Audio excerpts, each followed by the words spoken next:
Siempre he dicho que si un día tengo una hija le quiero poner Ruth, si la mamá no tiene problemas. No vaya a empezar la mamá. ¿Y quién era Ruth? ¿Por qué le quieres poner Ruth, verdad? Pues por la de la Escritura, porque está padre lo que hizo, ¿verdad? Así que Ruth capítulo 1. Estamos hablando de avivamiento. La semana pasada hablábamos de aspectos que debemos aprender a desarrollar como iglesia para ver un avivamiento. Y hoy quiero abordar varias partes de esta escritura. Y dice: aconteció en los días que gobernaban los jueces, que hubo hambre en la tierra. Un varón de Belén de Judá fue a morar a los campos de Moab, él y su mujer y 2 hijos suyos. El nombre de aquel varón era Elimelech, y el de su mujer Noemí, y los nombres de sus hijos eran Malón y Kelión, efrateos de Belén de Judá. Llegaron pues a los campos de Moab y se quedaron ahí. Y murió Elimelech, marido de Noemí, y quedó ella con sus 2 hijos, los cuales tomaron para sí mujeres moabitas. El nombre de una era Orfa y el nombre de la otra Ruth.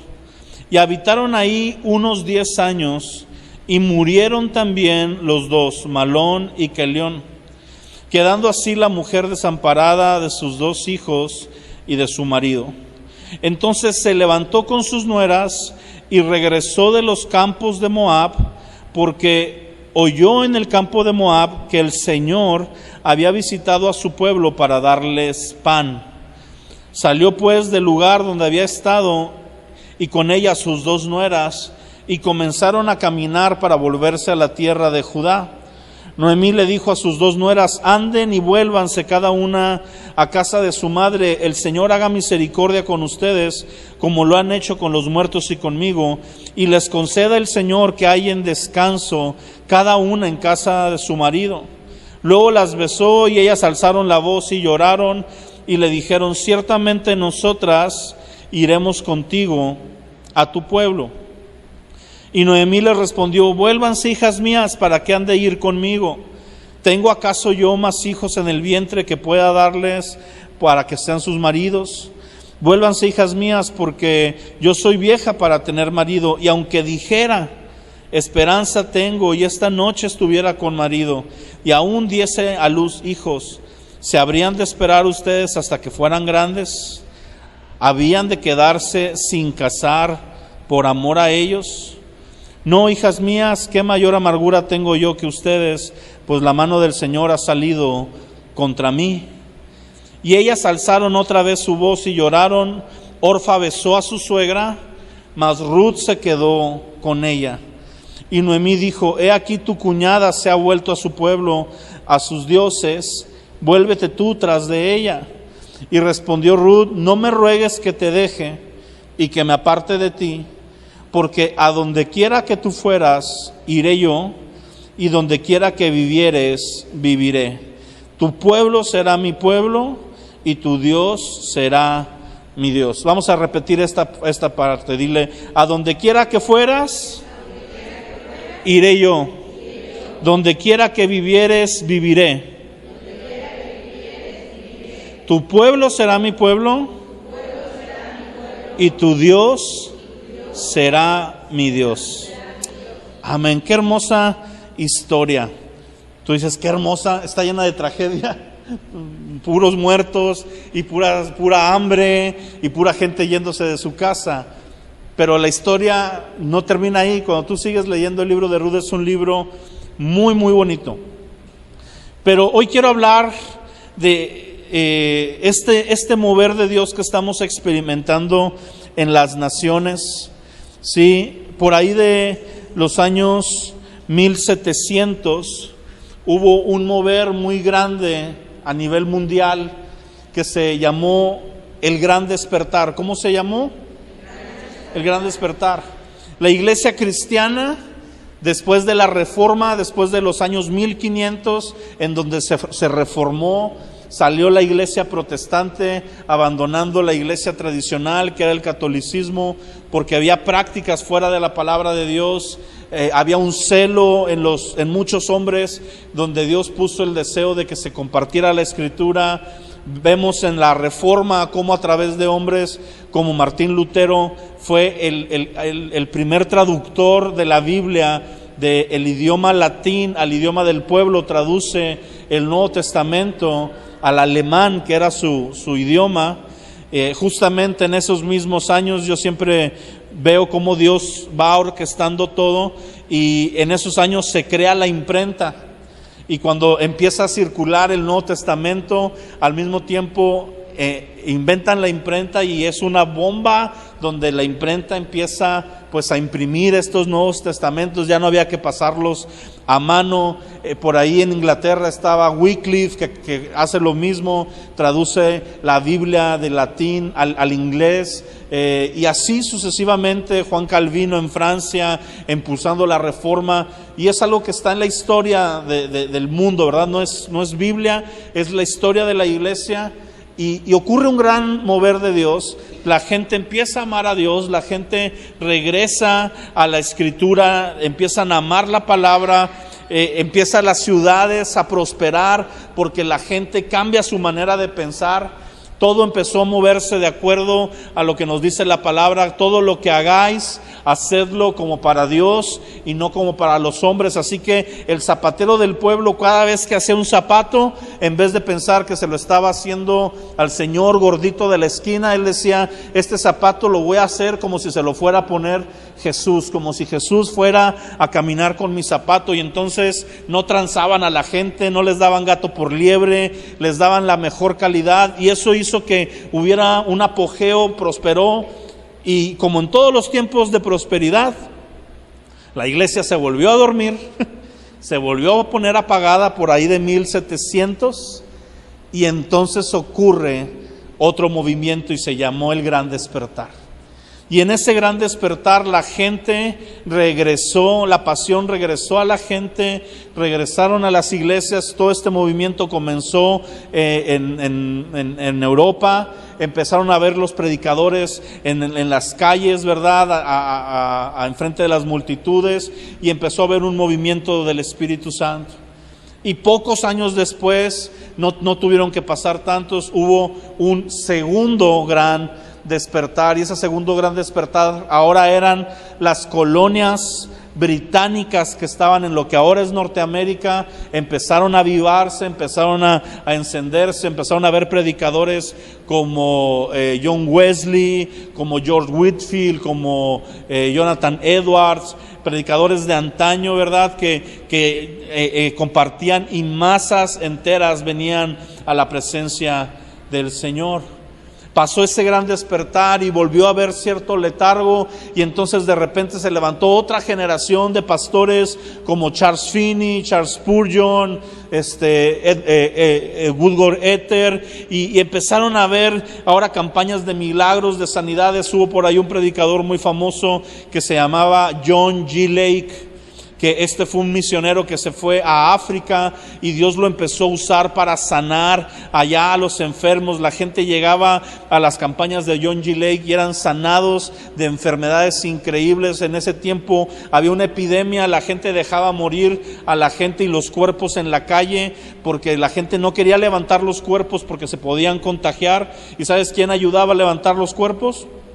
John G. Lake. Porque él decía: yo creo firmemente que la peste destructora no me alcanzará, que podrán caer a mi lado 1000 y 10,000 a mi otro lado. Y total, que no se enfermaba. Y llegó el momento donde hizo un reto público a los científicos de esa época, y le inyectaron sangre contaminada de un enfermo. Y vieron que no le pasó nada, y lo volvieron a hacer una segunda vez, pero bajo un estudio de microscopio, y veían cómo el virus, cuando entraba en contacto con la piel, se iba muriendo, ¿verdad? Y fue un tiempo de avivamiento en África.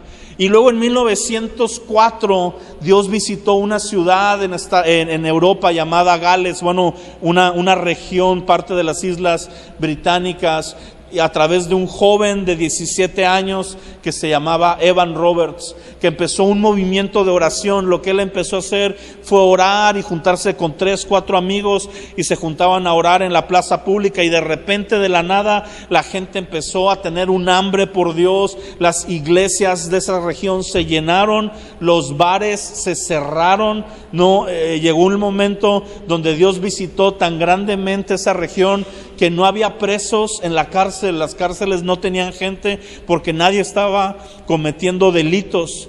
Estas ciudades eran ciudades que amaban los espectáculos, amaban las compañías de teatro, y las compañías de teatro durante esos 3, 4 años dejaron de visitar la región porque llevaban sus shows y nadie iba.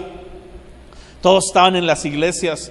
Cuentan las historias de Gales que a veces, esporádicamente, en la madrugada, se levantaba una familia de 3, 4 niños con su mamá, con unas de esas lámparas todavía de aceite, ¿verdad? Quinqués, ¿verdad? O como, no me acuerdo bien cómo se llama, pero empezaban a salir adorando así de la nada. Y de repente el vecino escuchaba y levantaba a sus hijos y se salían con su lámpara, y se iba juntando toda la ciudad, y terminaba esa noche en una expresión de adoración en la plaza pública, cientos reunidos sin ponerse de acuerdo, sin hacer un hashtag, sin mandar mensajes de WhatsApp, sin ninguna manifestación de que el día de la mujer, el día del hombre, el INE se queda, no, nada de eso. Todo era: amamos a Dios y queremos tener un encuentro con Dios.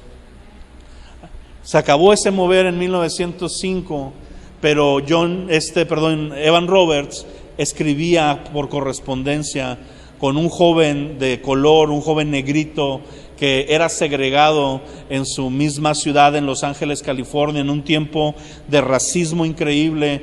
Él había atrevido a estudiar para el pastorado, pero era tanto el racismo que él estudiaba afuera del salón. A él no lo dejaban entrar al salón. En el salón estudiaban los blancos y él tenía que estar afuera del salón desde la ventana apuntando las clases, ¿verdad? Obviamente cuando plantó su primera congregación, nadie blanco quería ir, era pura gente de color, ¿verdad? Además era tuerto. No tenía un ojo, lo había perdido por alguna enfermedad, y era medio tartamudo. Entonces tenía todas las en contra. Pero ¿sabes qué tenía ese hombre? Tenía un hambre por Dios y tenía un deseo de ver a Dios moverse. Y cuando se dio cuenta de lo que pasaba en Europa, empezó a escribir, y de repente le empezaron a contestar las cartas. Y no era como hoy, que tú mandas un correo y en media hora ya lo tienes ahí de vuelta. Eran meses a veces para que llegaran las cartas. Pero en esa correspondencia se encendió su corazón, y él empezó a leer Hechos capítulo 2, lo que leímos hace 2 semanas y la semana pasada.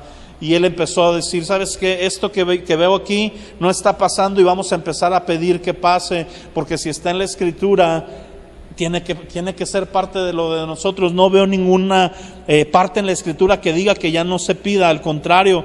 Y empezaron a orar para que Dios los bautizara con el bautismo del Espíritu Santo. Y en esa primera iglesia donde se reunían, los corrieron. A él, su iglesia le hizo un motín y lo terminaron corriendo a él y a otras 2 familias porque estaban locos y oraban de esa manera. Y entonces se juntaron en otra iglesia nueva, ellos otra vez plantándola en un porche de una casa, ese tipo de casas antiguas que tenían la entrada y estaban como que un patiecito ahí se reunían.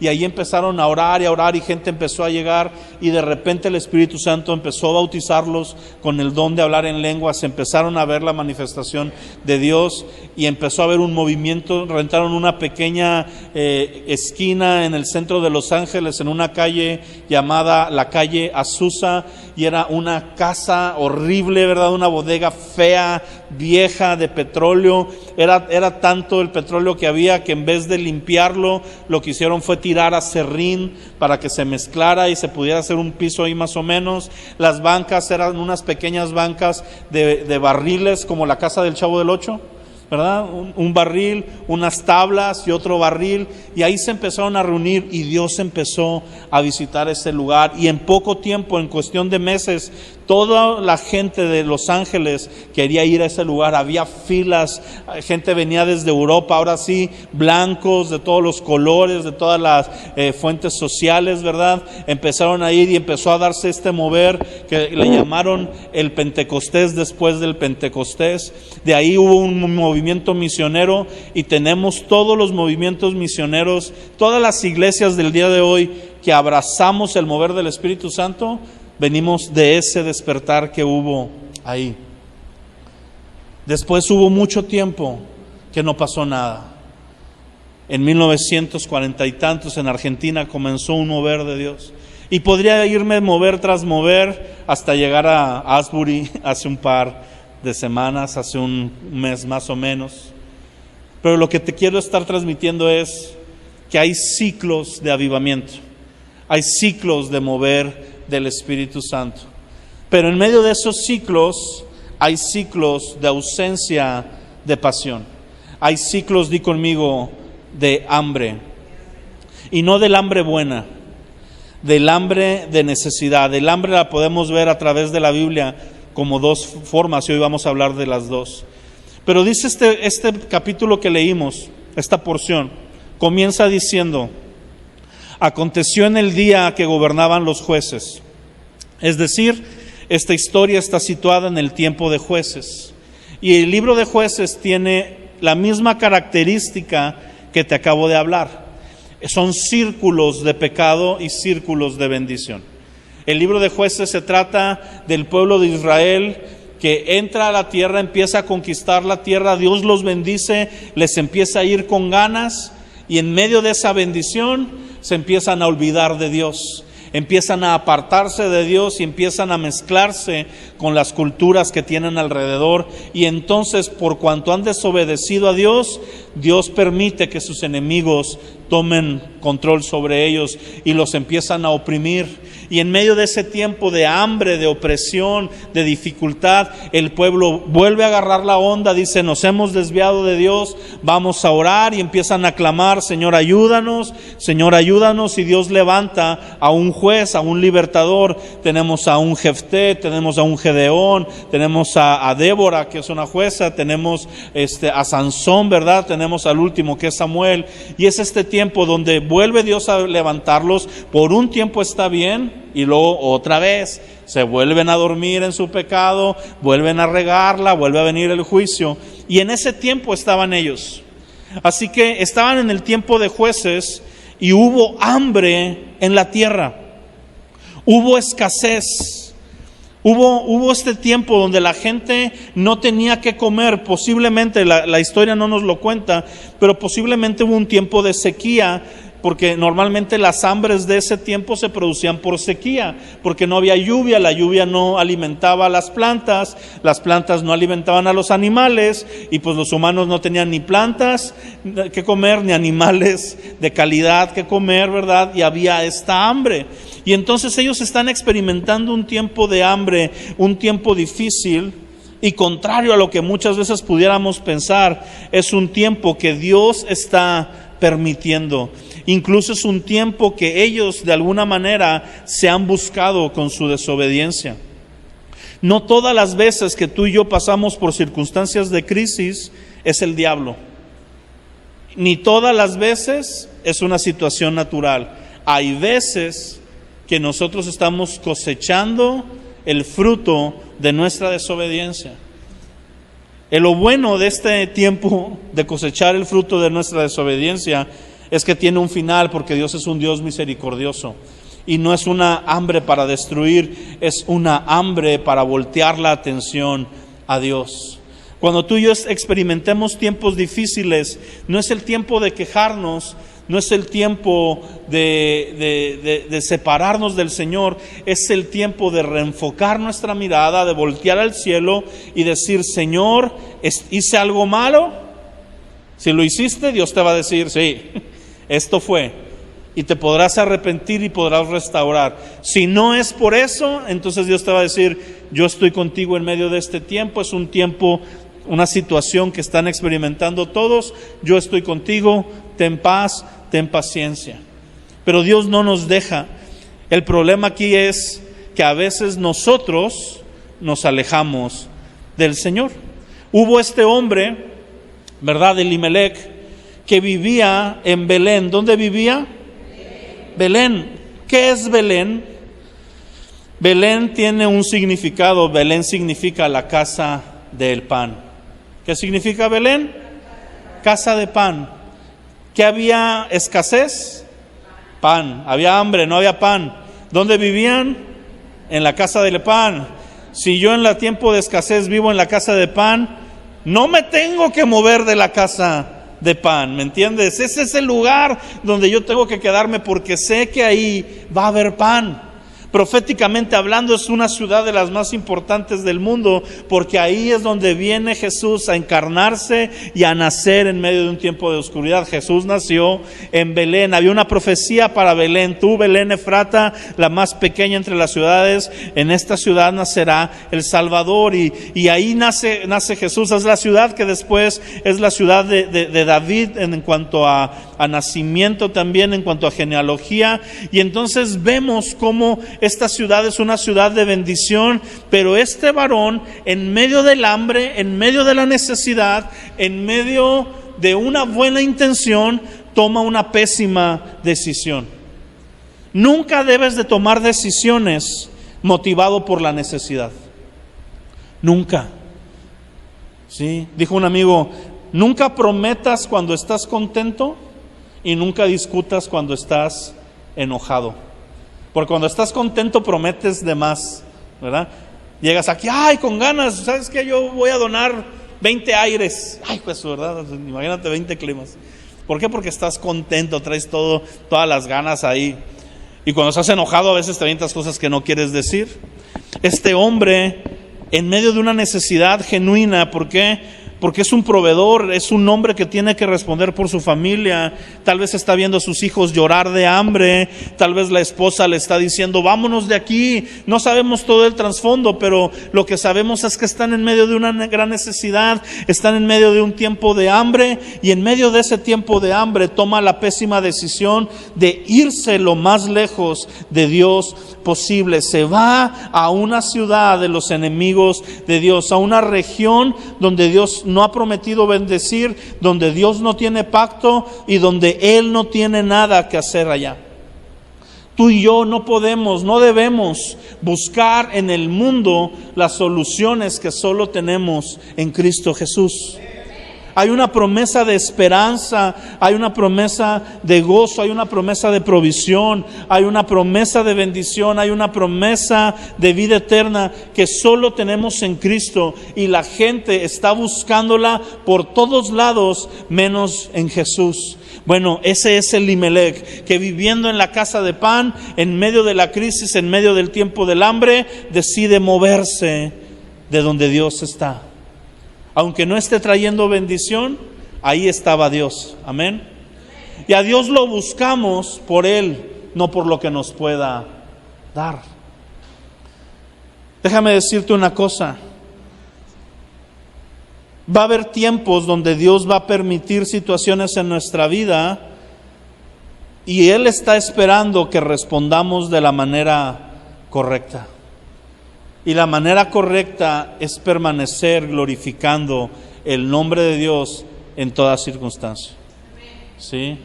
Dice Habacuc, ¿verdad? Que aunque la higuera no florezca, ¿verdad? Y en el establo no haya vacas, es tiempo de glorificar al Señor. Es tiempo de estar con el Señor. Job lo dice de otra manera medio equivocada, Job, pero era su percepción, pero su corazón habla de la gratitud que tiene con Dios. Y dice, Dios dio y Dios quitó, sea el nombre del Señor enaltecido. Andaba medio errado, Dios no se lo estaba quitando, pero en su corazón él dice, ¿sabes qué? Voy a estar con el Señor en las buenas y en las malas. Y muchas veces nosotros somos cristianos modernos, que es muy fácil permanecer con Dios cuando nos está yendo bien, pero cuando nos está yendo mal, empezamos a buscar hacia dónde correr. Déjame decirte una cosa, algo de lo que más aprecia a Dios de nosotros y que más va a tener fruto en nuestra vida es la fidelidad. ¿Por qué? Porque Dios es un Dios fiel. Fidelidad es mantenernos a pesar de las circunstancias. Es mantenerme delante del Señor. Yo he prometido que le he entregado mi vida y yo no sé lo que viene en 2 años, yo no sé lo que viene en 3 años, pero hoy he dicho, te voy a seguir y no importa lo que venga, fidelidad es seguirlo. ¿Ok? Este hombre se va, este hombre huye, vuelvo a lo mismo, tal vez con una justificación en la carne, pero con un gran error. Y ¿sabes qué es lo peor de cuando tú te sales de la bendición de Dios o del lugar donde Dios quiere? Lo peor que puede pasar y que a veces ocurre es que no te das cuenta luego. Cuando este hombre se fue, ¿qué encontró? ¿Bendición o maldición? Primero encontró bendición. Se va y sus hijos encuentran esposas y su familia aparentemente empieza a florecer y a prosperar. ¿Sí? Tú y yo leemos que están en 3 versículos, pero hay años en medio de eso. ¿Sí? Y a veces cuando tú y yo salimos de donde Dios quiere que estemos, no te va a caer un rayo, ¿verdad? Uno dice, es que no me está yendo tan mal, seguramente Dios está conmigo. Eso no es lo que va a regir si Dios está con nosotros. A los narcotraficantes aparentemente les va muy bien, ¿verdad? No tienen necesidad económica, así que la bendición económica no significa que Dios nos está bendiciendo. ¿Sí? Muchas veces nuestro razonamiento inmaduro es, pues si Dios no quiere que lo haga, Dios me lo va a impedir. Dios nos ha dado libre voluntad. ¿Sí? Y muchas veces Dios va a permitir que tomes caminos que Él no quiere que tomes para enseñarte al final las consecuencias. ¿Tú crees que el padre del hijo pródigo quería que el hijo desperdiciara su dinero en mujeres, en juego y en excesos? Claro que no quería eso, pero fue permitido. Cuando tú y yo nos salimos de la voluntad de Dios, no vas a ver maldición automáticamente muchas veces. Otras sí, y es una gran muestra de amor de Dios, donde apenas te está saliendo del huacal y te mete el zape. Eso es genial, porque Dios te tiene tanta misericordia que no está dejando que agarres monte. Pero hay veces que este hombre sale y ve lo contrario, ve bendición. Yo tengo un conocido que se alejó totalmente del Señor y su esposa me decía, es que ¿sabes qué? El problema es que le está yendo bien. ¿Sí? ¿Por qué? Porque hace días me dijo esta frase, estábamos discutiendo y yo le estaba diciendo, busca al Señor.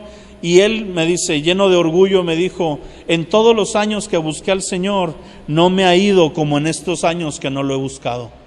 En estos años que no lo he buscado, mi negocio creció, yo prosperé, tengo dinero, tengo un nombre, tengo reputación, pero no tenía a Cristo. Sí, no tiene nada. Pero aparentemente puede ser eso. Al paso del tiempo empieza a venir la factura. ¿Por qué? Porque tarde o temprano, cuando te sales de la voluntad de Dios, cosas pasan. Para no hacer el cuento largo, muere el hombre, mueren los hijos, y en medio de esa situación está Noemí con sus 2 nueras, Orfa y Ruth. Y de repente les llega la noticia a Noemí de que Dios está visitando su pueblo para darles pan. ¿Sí? Yo tengo una pregunta. ¿Dónde crees que comienza a oler más rápido a pan? En la panadería. ¿Sí? Yo lo compartí esto un poco en San Nicolás y les decía, a mí me encanta saber cuando mi mamá hacía tortillas de harina, porque hace mucho que no hace. Espero que algo la mueva a hacerlo, tal vez esta predicación. Pero yo me acuerdo cuando hacía ella las tortillas de harina y la extendía y ahí paloteaba y todo el rollo. Yo era el más bendecido. Y te voy a decir por qué. Porque yo era el primero en comer esas tortillas. Yo olía, claramente estaba acostado, domingo en la mañana, no era cristiano, no íbamos a la iglesia. Estaba dormidillo ahí a mis 12, 13 años y como en caricatura me levantaba una mano del olor, ¿verdad? Y me hacía así y reaccionaba y ya olía que mi mamá estaba haciendo tortillas de harina. Rápidamente me levantaba, llegaba a la cocina, en lo que ella estaba de espaldas yo abría el refrigerador, sacaba una mantequilla, una cucharita y agarraba una tortilla saliendo del comal, ¿verdad? No de las que ya estaban ahí, no, saliendo del comal, lo untaba y me comía una, me comía dos, me comía tres, se daba cuenta, me corría y ya para cuando nos sentábamos a almorzar todos estaban comiendo tortilla de harina, pero ¿quién crees que había comido ya? Yo. ¿Sí? Mi amado, cuando tú y yo somos fieles en quedarnos en la casa de pan, cuando somos fieles en permanecer en el tiempo de la prueba, también seremos de los primeros en recoger los frutos de bendición cuando el Señor empieza a traer pan a su casa. ¿Sí? Y es difícil permanecer en un lugar cuando nada pasa. Miren, en esta iglesia ha habido gente que ha llegado y gente que se ha ido. Y mucha de la gente que se ha ido en momentos donde pareciera que no pasa nada. Y muchos me han dicho, es que no está ocurriendo nada, mejor me voy a una iglesia donde sí esté ocurriendo. Y yo digo, ¿y cómo te das cuenta que está ocurriendo? Es que tiene 3,000 personas, aire acondicionado y pantallas bien grandes. No, pues váyase. Nada más que esa iglesia lleva 40 años, ¿verdad? Esa iglesia no lleva 10. ¿Sí? En esa iglesia alguien sí se quedó, alguien pagó el precio, alguien permaneció para que pudiera crecer, pudiera ser fiel. Tú estás llamado a eso aquí, yo espero que te quedes, pero si no te quieres quedar, pues ahí está la puerta, ¿verdad? Y gente se ha ido, gente ahí ha reaccionado, gente ha estado firme aquí, hay gente que está aquí desde la primera reunión que tuvimos, aparte de mí, ¿verdad? Porque obviamente yo estoy desde esa, pero hay más gente que se ha ido y gente que ha regresado y gente que se ha añadido y nunca se ha ido y gente que está por llegar, amén. Pero estamos viviendo como iglesia uno de los tiempos más hermosos de estos 12 años. Uno de los tiempos donde habemos más personas sirviendo, más ministerios funcionando, más gente llegando y gloria a Dios, menos gente peleándose. Todavía se están peleando, pero menos que en otros tiempos. Entonces vamos a trabajar para que dejen de tener rencillas. Dios nos va a llevar a eso. Pero es un tiempo glorioso, mi amado. Y yo veo este tiempo, yo me siento tan identificado con esto, porque puedo decir, Dios está visitando cielos abiertos para darle pan. Así que cuando Dios visita un lugar para darle pan, tú y yo tenemos que hacer dos cosas: agradecer que hemos permanecido, pero dos, tráete el canasto. Tráete el canasto, porque si está cayendo pan, es para que te lleves. ¿Sí me entiendes? Pero para que te lleves no a tu casa a hacerte unas tortas con jamón del bueno, no. Llévatelos para darle a los que están cerca de tu casa que ahorita no tienen pan. El tiempo cuando Dios visita para dar pan no es para que su pueblo engorde, es para que su pueblo tenga que llevarle al hambriento. Amén. Y si tú y yo estamos hambrientos, gloria a Dios, vamos a comer primero. Gloria a Dios, nos vamos a saciar. Gloria a Dios, Él nos bendice, Él nos renueva. Claro que sí, no estamos viviendo una vida donde no, yo no quiero bendición. Sí, yo quiero la bendición de Dios, pero una vez que tengo esa bendición no es para guardármela, esa bendición es para llevarla. Entonces, esta mujer hace lo correcto. Di conmigo, es inteligente. Su marido fue un menso, pero ella fue inteligente. Ella dijo, pues no estoy donde está trayendo Dios pan, me tengo que empezar a mover a donde está trayendo pan.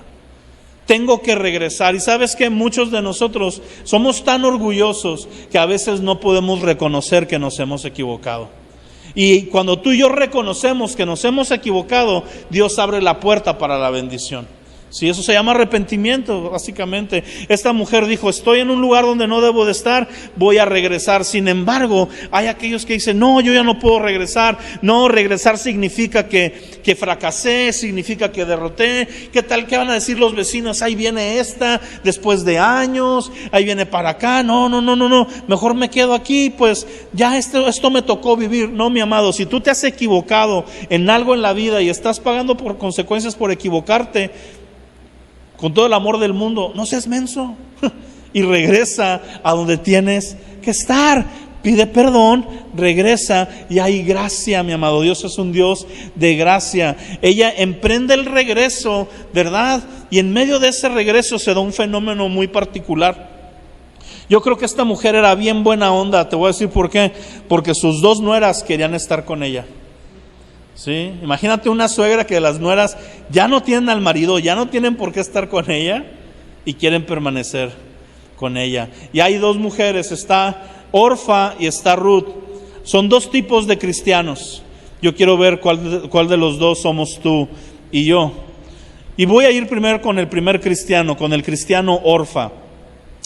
El cristiano Orfa, di conmigo, de lengua me como un taco. ¿Sí? El cristiano Orfa es ese cristiano efusivo, ese cristiano que está ahí a veces, ese cristiano que participa, pero ese cristiano que no está tan comprometido verdaderamente con Dios. Es esa mujer Orfa, se va a ir Noemí, les dice voy a regresar, me despido de ustedes, y le dice no, nos quedamos, yo me quedo contigo. Pero la primera que Noemí le dice, no, mira, en verdad quédate, dice bueno, aquí nos quedamos. No le rogaron para que se quedara, ¿sí me entiendes? Nada más le tuvieron que insistir tantito. Mira, no tengo hijos. ¿Por qué? Porque la cultura era que si tenía más hijos, pues se tenían que encargar de ellas, tenían que tomarlas como esposa. Y dice, ya estoy vieja, aunque hoy me volviera a casar, ¿a poco si tengo un hijo? Pues te vas a esperar a que tenga de perdido 14 años para casarte con él. No, hija, quédate aquí. Y ella dice, pues nos quedamos. Me voy a quedar por lo mío, di conmigo lo mío. Ese cristiano egoísta, ese cristiano que busca a Dios para él y no para Dios. Cuando le dice la suegra, quédate, ella se queda y se pierde una gran oportunidad. Se pierde la oportunidad de su vida. Pero tenemos a la cristiana Ruth. La cristiana Ruth es diferente. La cristiana Ruth es esa cristiana o ese cristiano que a veces ni siquiera pensamos que está ahí, pero está ahí. Es esa cristiana que le dice a la suegra, yo me quedo contigo. Y cuando viene la dificultad, cuando Dios le dice, no, mira, mejor regrésate por medio de la suegra, ella dice, no, yo me quedo contigo. Y fíjate la frase que se aventó, la frase que repetimos, a donde quiera que vayas, yo iré. O sea, no voy a ir a donde yo quiera ir. Voy a ir a donde mi suegra quiere ir. ¿Cuántas nueras conoces que dirían eso hoy? Ninguna, ¿verdad? Yo me quedo no donde mi marido, donde mi suegra quiere. Mi suegra tiene la razón. ¡Oh! ¿Sí? Lo digo y hasta se me pone la piel así, y ni suegra tengo.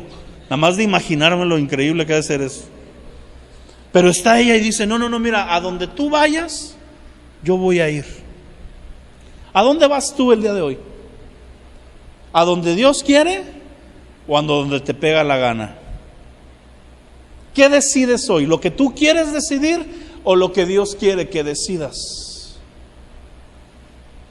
Es difícil, pero la mayoría de nosotros tomamos decisiones y después le pedimos a Dios que bendiga esas decisiones en vez de preguntarle desde el principio, ¿a dónde me muevo? Es muy distinto el destino de los dos. Dios en su gracia puede bendecir una decisión tuya que Él no quiere que tomes, pero no hay tal cosa como vivir en la perfecta voluntad de Dios. Es increíble, es el mejor lugar en el que puedes estar. Y no te debes de salir de él. Así que ella, el primer compromiso que hace es, a donde tú vayas yo iré, yo voy a ir a donde Dios quiera que yo vaya. Sí.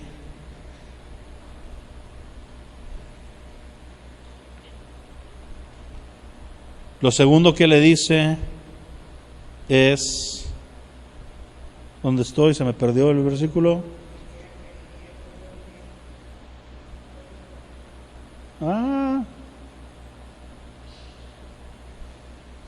donde quiera que vayas iré, donde quiera que vivieres, viviré. Me voy a establecer donde tú te establezcas. Básicamente es la misma actitud del pueblo en el Antiguo Testamento durante el tiempo del desierto, de seguir la presencia de Dios. A donde iba la nube, iban ellos. La nube se movía, se movían ellos. La nube se paraba, se paraban ellos. ¿Dónde vives el día de hoy? Y no me digas tu dirección. ¿Sí? 1920, Sierra de Casas, 309, Fraccionamiento de Villarreal, código postal 87027. Si los de internet están oyendo, ahí pueden mandar cortes finos, guantes Cleto Reyes, sin fin de cosas. ¿Sí? Esa es la dirección donde yo vivo. ¿En dónde estás viviendo espiritualmente? ¿Dónde estás el día de hoy? ¿Estás donde Dios quiere que estés? ¿Estás haciendo lo que Dios quiere que estés haciendo? Yo te puedo decir una cosa. Yo sé que estoy en el lugar y en el momento que Dios quiere. ¿Sí? Yo he tenido ofrecimientos para estar en otros lugares, para no permanecer en Ciudad Victoria.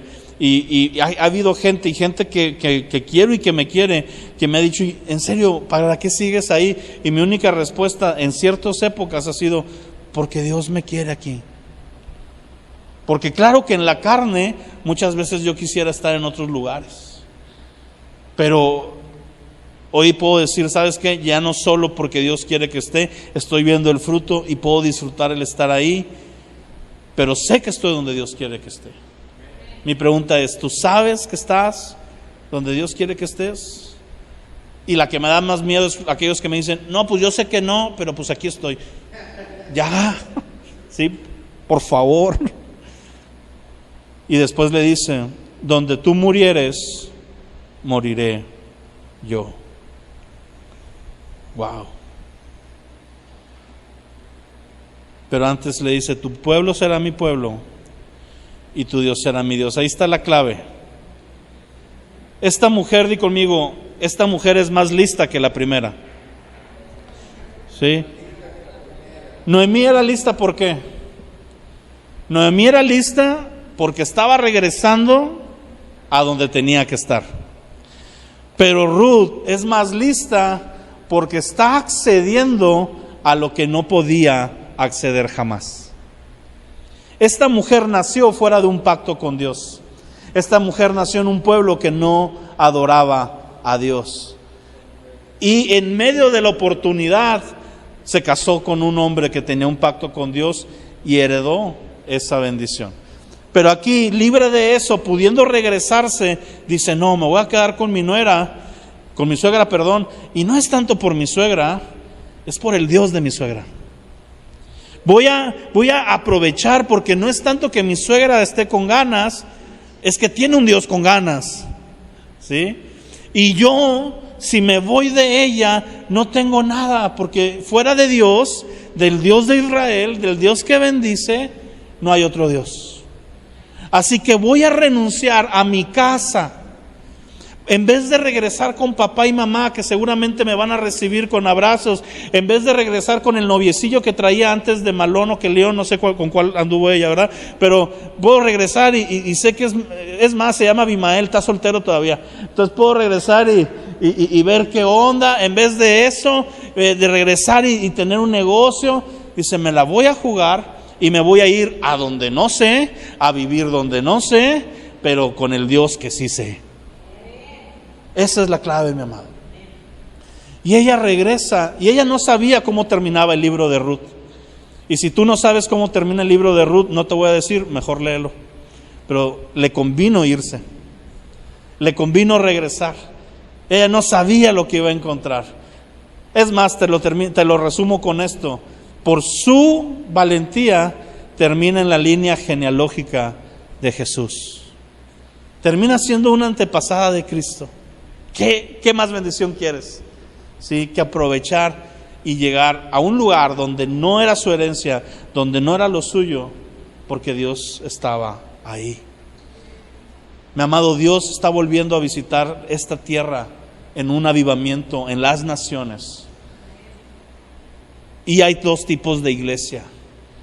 La iglesia que se ocupa de sus propios asuntos, como Orfa, que tiene la oportunidad de meterse, pero no lo hace.